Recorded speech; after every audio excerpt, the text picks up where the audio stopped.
The Supreme Court on Monday directed Madhya Pradesh government to take a decision within 2 weeks on granting sanction to prosecute State Minister Kunwar Vijay Shah for his objectionable remarks against the Indian Army officer Colonel Sofiya Qureshi.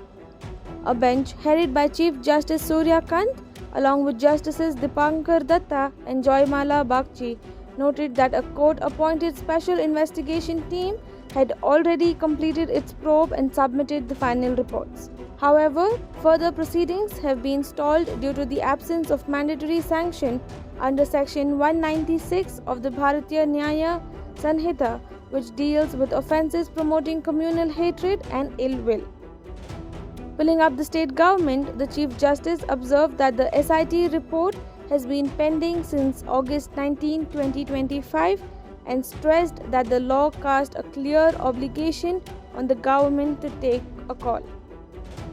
Vijay Shah came under scrutiny after a widely circulated video allegedly showed him making objectionable remarks against Colonel Sofiya Qureshi, who rose to the national prominence during the official media briefing on Operation Sindoor alongside Wing Commander Yomika Singh. Earlier, the Madhya Pradesh High Court had strongly criticized Shah, describing his remarks as language of the gutters, and ordered the registration of an FIR for promoting enmity and hatred. Following widespread backlash, Shah later expressed regret, claiming he respected Colonel Qureshi more than his own sister.